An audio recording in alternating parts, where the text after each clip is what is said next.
Hello, everyone. Welcome to Getting EAP Students Across the Finish Line, Grammar and Vocabulary for Academic Discourse. I'm delighted to present on this topic today because it is near and dear to my heart. I've taught in the field for over 20 years, and I began specializing in teaching academic English because I saw my students taking college entrance exams over and over and over, and having their dream of college delayed because of how challenging those exams could be. I wanted to help my students get across the finish line. Today, I teach at the New School in New York City, and I work to create materials that are truly relevant to our EAP students. I'm the series editor of Final Draft, published by Cambridge University Press. Final Draft is one such attempt to create a truly academic series. And I'd like to thank Cambridge for working so diligently to offer research-based materials and for offering another great faculty development webinar series. Okay, let's begin with the big deal in EAP today, and that is time. EAP courses are high stakes, right? How much pressure do EAP instructors feel about moving their students through a sequence? Instructors have that pressure. Programs want students to move through their sequences quickly, but lo and behold, students have the same goal. I'm sure many of you EAP instructors out there have felt the pressure from your students in the first week of classes when they land and they say things like, English again? Many of our EAP students have been taking English for years. Unfortunately, they haven't had a lot of training with academic English. Many of them haven't. But they all want to move quickly nevertheless. Unfortunately, this desire to move quickly is at odds with the nature of language learning.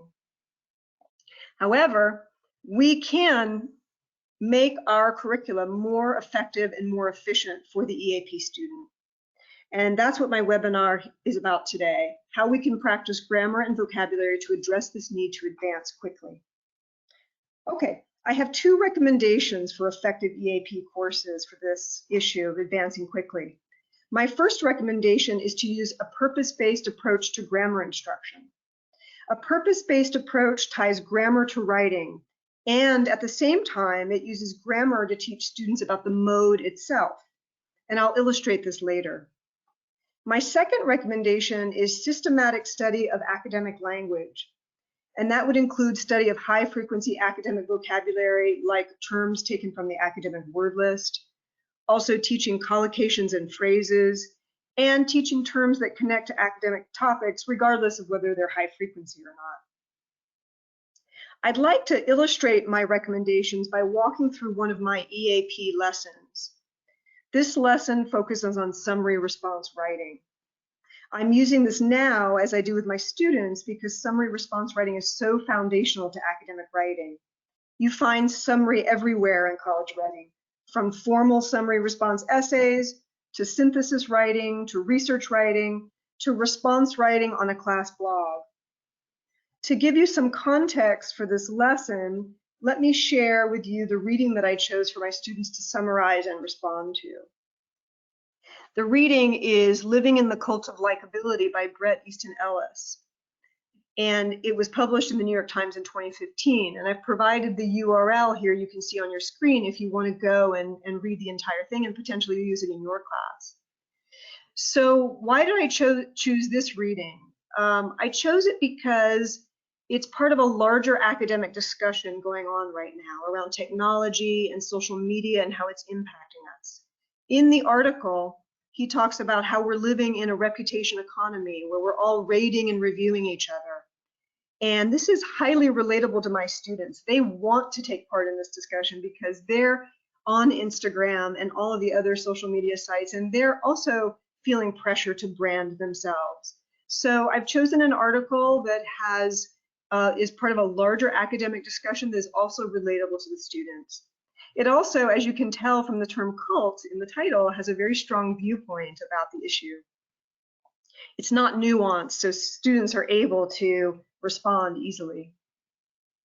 I'm going to show you a short quote, even though you have the URL, just so you can get the flavor of the text that I've chosen. So Ellis writes, ultimately, the reputation economy is about making money. It urges us to conform to the blandness of corporate culture and makes us react defensively by varnishing our imperfect self, so we can sell and be sold things? Who wants to share a ride or a house or a doctor with someone who doesn't have a good online reputation? So you get a flavor of that there. So I start with this reading, but what about my grammar point? How can I tie the grammar to the mode of summary response? With this lesson, I spent a lot of time on reporting verbs. This takes up a large part of the summary lesson, although there are other parts. I'll talk about why it's so important to spend a large time on reporting verbs, but first let me talk about the common issues that students face. And I imagine you're looking at this list of common issues and you're seeing many of the things in your classes. Students often struggle with variety of reporting verbs. They might use the same one over and over again, like in my sample here. They also sometimes struggle with accuracy. They might say that an author is describing something when really the author is critiquing, or perhaps they say that the author is arguing when they're really describing. There are also subject-verb issues that come up in a summary, and that will be a focus as well. And I didn't put this on my list, but I bet you've also seen students that are using other tenses other than the present tense in summary writing, maybe the past tense, or even this semester I saw a student using the present progressive. And that will be part of my lesson too, to talk about how it's customary in academic writing to stay in the present tense in the summary. Okay, so how do I teach for reporting verbs in summary writing? I teach a variety of reporting verbs for different purposes. And I start by asking students to notice reporting verbs in a model text. Where do I get my model text? I choose from a previous semester. So this is an ongoing process for me. I choose a model text from my students, from a student who's worked hard for revision and has received an A grade. And I always ask permission if I can then use the model text in the next class. So we start there by reviewing the reporting verbs that the student has used and talk about their effectiveness. Then I offer practice of reporting verbs, which I'll show you on the next slide. And then I offer students revision time of their summaries, just focusing on reporting verbs. Let me show you the practice example. Looks something like this, but maybe with a couple more items on it, where they're matching a reporting verb to its purpose. So why spend so much time on this in a comprehensive way with noticing, practicing, and revising? This is because the reporting verb and an emphasis on that actually teaches students something about the mode itself. Summarizing is an accurate reporting of the main ideas of an original text. And the reporting verb is what allows us to report, right? So it's what allows us to create an accurate reporting. So focusing so much on reporting verbs in this way actually teaches students what a summary is. Many of our students, as I said, have had years of English, but aren't familiar with many of the modes that we're working in. And what I've noticed with my students when I ask them to write a summary cold, when I haven't done a lesson yet, is they often read an article and then give me their opinion about the article. They actually just forget to summarize. But I'm not sure they're forgetting to summarize. I'm just not sure that they're aware yet of what summarizing is in a deeper way. Okay, let's extend this purpose-based approach to grammar to other modes. I don't have time to show you all of them here, but I can give you a couple others to illustrate the point. Let's take problem solution writing. That's another common mode in college writing that shows up in the social sciences, in policy schools. When I'm teaching problem solution writing, I focus on infinitive phrase because infinitive phrase nicely help us express problems and solutions. So for example, to resolve the conflict, the mediator should do something, right? So what you can do with your students is you can give them many samples of infinitive phrases. And you can ask them in an inductive approach to review the samples, like the list that I have right here on your screen, and just ask them what they see in terms of patterns. That's a good way to begin. What do you notice about the patterns that are repeating? And many students are able to say starts with an infinitive because they've had so much background, but some students just say starts with to, and that's the place that we start. After we do this noticing activity, I move to the next stage where I ask them to complete the main clause stems. So it's brainstorming and idea generation. And they brainstorm many solutions using evidence that we've already reviewed. And students then vote on what the best solutions are to many of the problems that we discuss. This idea generation is part of what's behind problem solution as a writing, and this teaches them something about the mode. Okay, eventually I would like to just say that they will write their own infinitive phrases. They won't just write from stems. They'll write their own infinitive phrases on a topic that they choose or a topic that we're working on in class. Let me give another example with argumentative essay writing. You can look at this list here. This is my list of grammar points for my argumentative essay writing unit. I'll teach modals for hedging and controlling tone, because this is something that students struggle with, sounding too certain. You've probably heard students say things like, solar panels will replace fossil fuels in the next decade, right? And in this case, physical books may still be in production beyond current predictions instead of will be in production beyond current predictions. I'll also teach modals for suggestions, recommendations, and predictions, because we do that in our thesis statement in an argumentative essay, and we do that in our conclusion paragraph often. And I'll definitely teach the summary refutation structure that you see here. This is a very important point to make here because, and I'll just read the sample here. Some argue that digital books will replace physical books in the near future, however. So this structure of some argue that with a that clause and then shifting to however with the refutation teaches students that writing an argumentative essay is being part of an academic dialogue, that there's a some out there that they have considered. It's important in an argumentative essay that you have shown the reader that you have looked at the issue from 360 degrees. And including the summary refutation structure does that. So you can just take a look at the grammar points here that I'm choosing for an argumentative essay, and you can see that I am helping students understand the linguistic landscape of an argumentative essay. This is the world that the argumentative essay inhabits. It's not the entire world, but it's a large part of it. So teaching these grammar points actually teaches students what an argumentative essay is. So this purpose-based grammar approach is efficient because it practices grammar and teaches students something about the mode at the same time. It also gives students the language they need to express what you're asking them to express.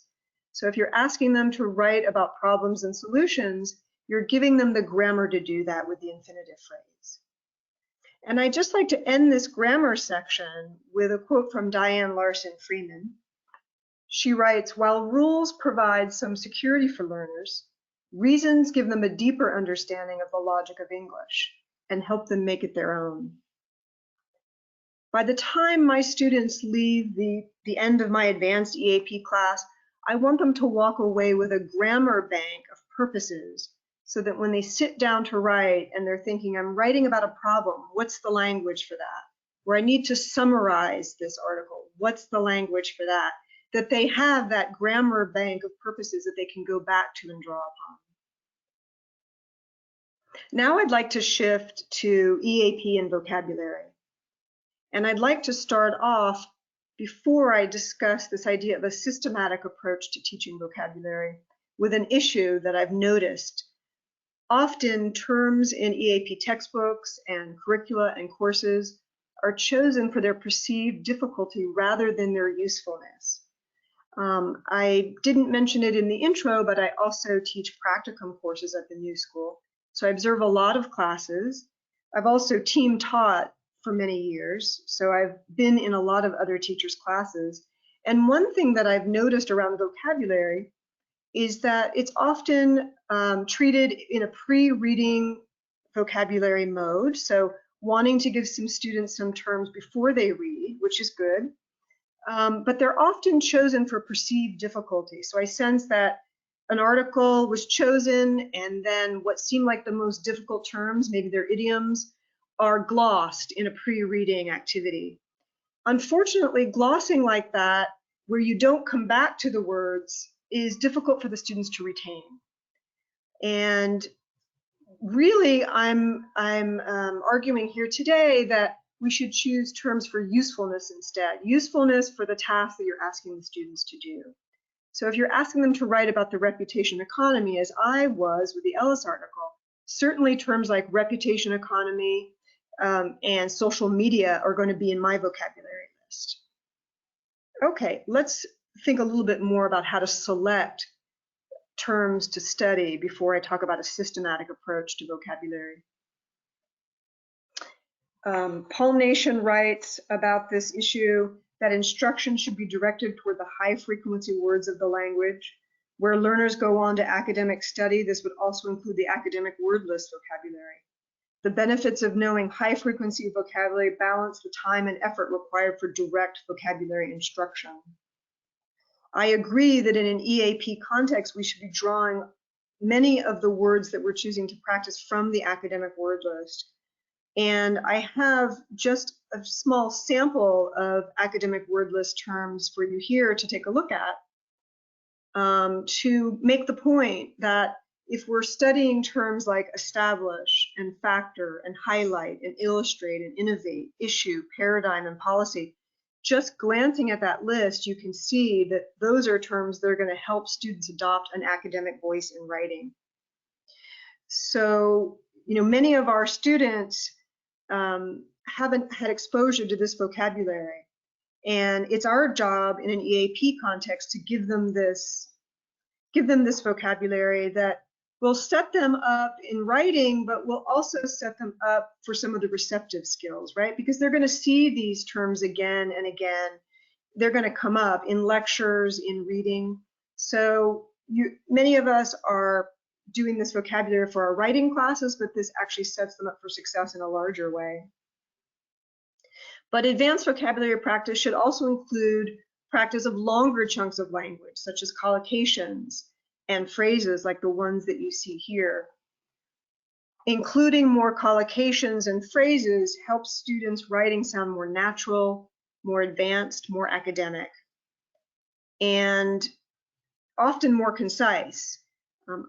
Countless times I've had a long phrase from a student and I've been able to help them transform that by just using a collocation. So for example, instead of saying, a system of laws that governs a people, you can just say legal system, right? And wordiness is an issue that comes up in our writing classes. So collocations help in that way too.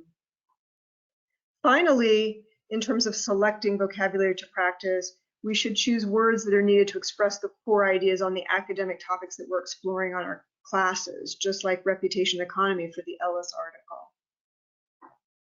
Okay, so that's a lot about how to select terms. How do students practice and engage with these newly learned terms? What is the systematic practice? This is a practice that I've been using for years. It's a three-stage process that goes from noticing to defining to creative processing. And when I started to use this three-stage process many years ago, what I found is that students were retaining more and using terms, newly learned terms, more in their writing and speaking. So for years, I'd had that experience that many ESL teachers have, where you've taught vocabulary and then you don't see it show up in their writing. You don't hear it in their speaking.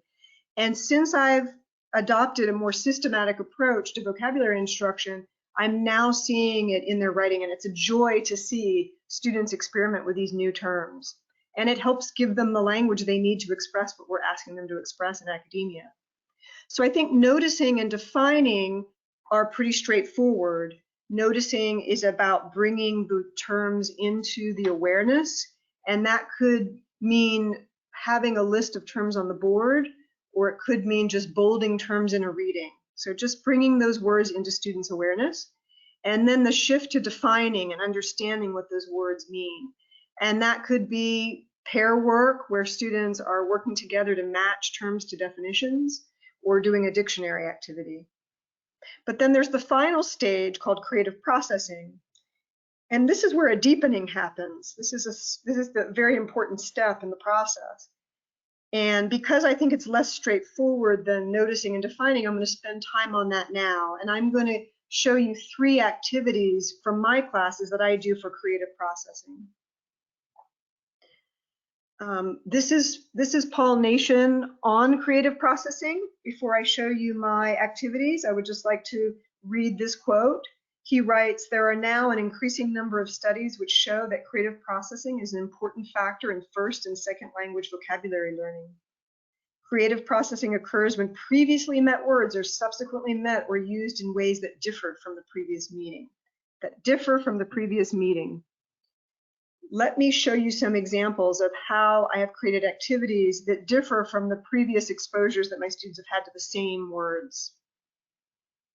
The first creative processing activity I would like to share is explaining possible relationships between words in a set. So I've given you two sets of terms here that you can see that are related to that Ellis article that I started out with. So set A, social media profiles, likability, and self-censorship. And set B, two-way rating system, reputation economy, and reputation management. What I ask students to do in pairs is to work together to explain possible relationships between the words, not across sets, but in each set. And you'll have to model one at first because this can be a little confusing for students. Once they get it, it's a terrific activity, but I always model one first. So for example, in set B, I can just say right now that what I'm hoping students might say is something like, in the reputation economy, there's a two-way rating system where businesses and customers are rating each other, and there's a lot of rating going on. And because of this increase in rating, there's now something called reputation management. It's led to that. And in fact, I did this with my students recently, and I'm paraphrasing, but that's essentially what they said.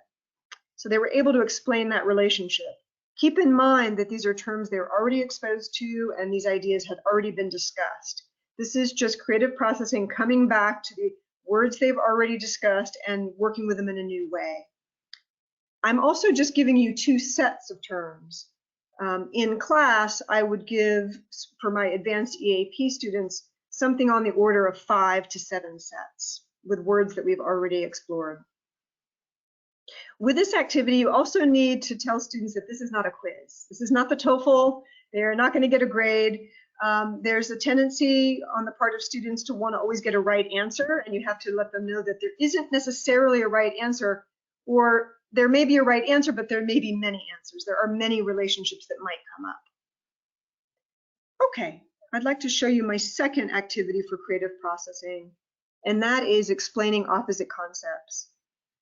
So you can see here that for my theme of the reputation economy, I have conformist versus nonconformist. And these are terms that we've discussed in the context of the unit that we worked on. But perhaps you're working with technology and you might select online communication versus face-to-face communication. Or if you're working on the environment, you might select simple living versus consumer culture. The main point here is that if students can accurately explain the differences between these concepts, this becomes part of their language, right? It would be hard for it not to become part of their vocabulary if they were able to explain the differences between these terms. The final creative processing activity that I'd like to share are fluency questions. Even though my students are mainly focused on writing in the courses that I teach, I feel like it's nice to have a break for speaking fluency, and what I can include the vocabulary in these fluency questions. So what you see here is a set of questions on the topic of globalization, and the terms that were previously discussed and defined are bolded in the text. So now they're processing these terms in a new way. And for fluency, I ask them to time themselves. They use their stopwatches. They don't go over 45 seconds, just so that we can build a little bit of speaking fluency. And these are topics that they've already discussed, so they have a lot at the ready to say about these questions. Okay, I'd like to wrap up by coming back to where I started, which is that there's this pressure today in EAP programs to advance quickly. Programs are under pressure to have students move through the ESL sequence and matriculate. Students want to get to that college goal. They feel like that's their end goal. That's where they want to be. We can make curricular choices in this context and given this desire to move quickly that require a laser focus on the academic skills students need to get ahead more quickly. And I suggest a purpose-based approach to instruction. This helps students with the language they need to express what you're asking them to express, but it also teaches them something about the mode that they're working on. Because remember that most of our students are new to these rhetorical modes. So we need new ways to introduce the modes to our students. I'm also recommending a systematic instruction of academic language to help students adopt an academic voice and to retain the terms that you're teaching. I think without systematic instruction, there's not enough exposure to terms for students to actually retain those.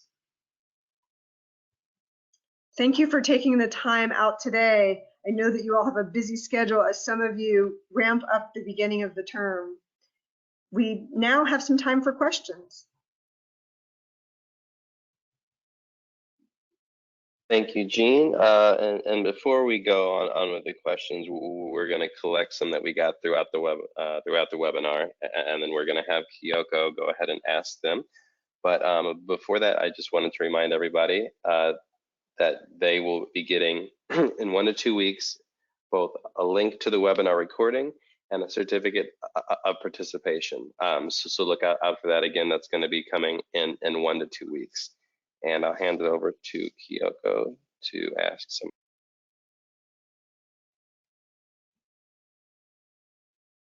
Hi, thank you, Jeanne. That was a great presentation. We've been getting great comments about how useful all the information is. We have one question here. Do you ever require students to use target vocabulary in writing exercises? I do, and I actually ask them, I prompt them to do it with a checklist. So I often ask students to complete checklists of different types. They're different for different assignments. But in my checklist, I prompt students to use the vocabulary that we just learned. Just asking them to do it, they often will. And they have to submit the checklist with their paper. So you know, if they've checked it off, presumably it's in there. All right, thank you. Next question. Is this approach also useful for students at a lower level with academic aspirations? And how would you do anything differently when teaching at a lower level? I definitely think a systematic approach to vocabulary instruction is good at a lower level. I think they really need systematic instruction because this systematic approach of noticing and defining and then creative processing is really, it's not just an approach for EAP, it's an approach for retention, exposure, and deepening of vocabulary terms. You might choose different terms at a lower level, and you might tweak some of the activities. For example, maybe the explaining relationships activity that you saw in set, I'll just see if I can go back to that. Let's see. Here we go. This particular activity, you might choose different terms, or you might even focus on something like parts of speech, and grouping by parts of speech. That might be a way to, you know, to adapt it for a lower level. But the systematic approach is absolutely good for beginners. I would highly recommend it. And I think there are collocations and phrases that you can start teaching even at a lower level. Great, thank you. Do you have any advice on how to teach parts of speech effectively? Yeah, I think, you know, I'm big on noticing activities. So I often start with noticing. I use a lot of inductive approaches to grammar. So I like to use authentic text and ask students to notice, but then they need to go a step further. So noticing is just sort of the first part. Then you can ask students to create, you know, I often have students work with charts for parts of speech, where they, you know, they have it's partially completed and they have to complete it together. And I also like to ask students to work together in pairs to do that rather than alone, to draw upon the wisdom of their partners. So noticing, and then some more controlled practice with the charts where, you know, it's partially completed and they have to finish it for the other parts of speech. Right. We have an interesting question. Is it necessary, or do you find it necessary to use a course book in academic English classes? Or Yeah, that's a great question to a textbook author, right? Okay, so of course I would say you need a course book. I do feel, I don't think you have to always use a course book. And I think some courses are challenging to have a course book. Some English for special topics courses, like at Columbia years ago, and I think they still have a course for English through law. And I don't believe there's a course book for that. So sometimes there isn't a course book. What I will say, though, for EAP courses is I think it's very helpful for students to have a book that they can keep referring back to.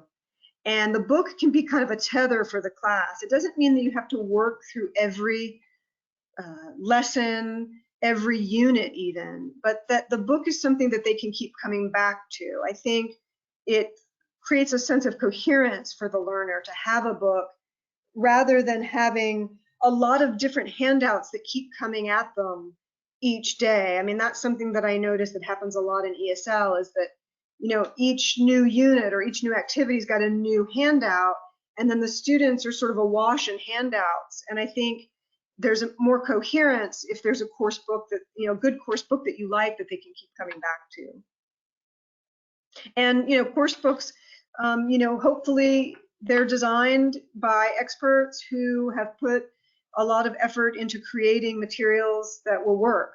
You know, you have to choose something that works for you. Right, thank you. We have another question here. What type of platform do you use to receive writing samples from students and to do the correction and giving feedback?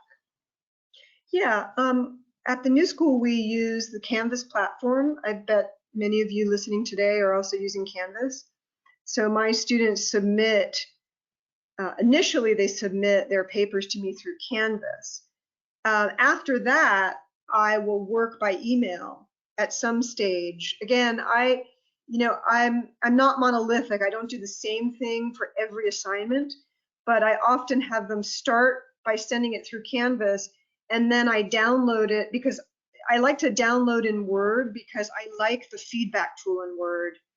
I really don't like a feedback tool in the PDF format where the feedback is right on top of the student's paper. I like the feedback in the right-hand column, and my students have responded well to that also, because I poll them about whether they like that as a feedback approach. So after they've submitted through Canvas, I'm working back and forth with them with Word and via email.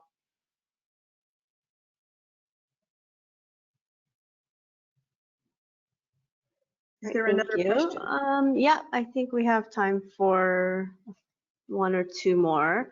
Can you suggest some teaching strategies for large classes? I have a class of 70 students. Oh, wow, that's a big class, 70 all in one class. Yeah, I think, and I'm wondering if it's a writing class. I hope it isn't. Do we know, Kyoko, if it's a writing class? No, it doesn't say. Okay, because, you know, depending on the focus of the class, I might have a different suggestion. I think that, you know, I would certainly draw upon collaborative learning techniques where, and they'd have to be highly structured, but where students are working in small groups of maybe 3 to 5 on activities. I don't know what kind of activities, you know, since I don't know what type of course it is, if it's a speaking and listening, or if it's a reading and writing, or all skills.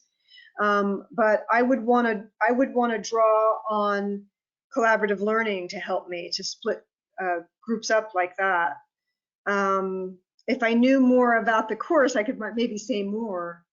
I think there are many things that you can do, and Kyoko, maybe you can find the title, but there is a Cambridge title about working with large mixed level classes that has a lot of different activity types that might be useful. I think one thing to do is to scaffold scaffolding is important in general, but I would do more scaffolding in a class like that, because you're going to have, in a large class, you're going to have a lot of mixed levels.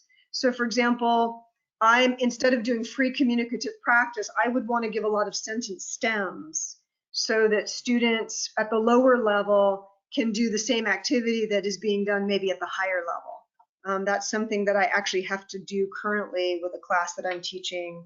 It's not an extremely large class, but it is a class with mixed levels. And so one thing I do is I make sure that it's very scaffolded so that the lowest level can do it along with the highest level. Those are just a couple of suggestions without knowing the type of course that it is. All right, thank you for that, Jeanne. Here's a question from someone, I believe is in Brazil. She's a non-native speaker. Says she likes to copy down idioms and expressions while she does like reading books and articles, and she finds like keeping a list for herself to be useful. What do you think about that, and do you think that would be helpful to suggest to students? I think if it works for you, I'm a big list maker, and I ask my students to keep lists of vocabulary words. My students keep vocabulary journals. They also keep lists of common grammar mistakes that they make. So I think that it's useful. Idioms can be tricky because you really want to hear them in use.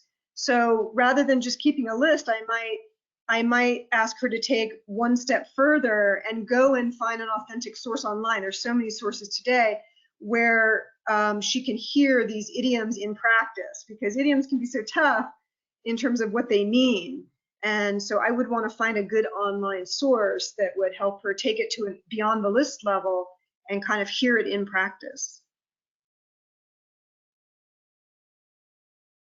Great, thank you. I think that's about, I'm trying to look through the questions. I think this is, I think you've answered most of the main questions that we've had. There are some questions about if you have any specific recommendations for books that you like to use or you've used in the past. Which types of books? Is this for EAP, or were they specific? Because they have one asking about teaching beginners for EAP, and there's also one if you have a favorite book for grammar, teaching grammar. Well, you know, I hate to plug my own series here, but Final Draft is designed for EAP. It's specifically, and it's, you know, I had searched for years for a good EAP book that was really a truly academic writing series. The reason that I came to Cambridge and asked and pitched the series is that a lot of the books out there for EAP, I felt like were trying to do dual duty for adult ESL and EAP. And so they weren't really a perfect fit for my EAP. I had to supplement very heavily. And that's why I created Final Draft. And level 1 is perfect for beginner EAP students. In terms of grammar, I'm a huge fan of Grammar and Beyond. Grammar and Beyond is a Cambridge University Press series, and the reason that I love it is that it takes an inductive approach to teaching grammar, where you notice patterns in authentic language first before you look at rules, right? Because rules can be very abstract for students, and so instead the approach in Grammar and Beyond is to look at patterns in authentic language, you know, samples of authentic language, and then focus on rules later. So that inductive approach, I think, is highly effective for advanced students like EAP students, and that's the reason I'm partial to that text.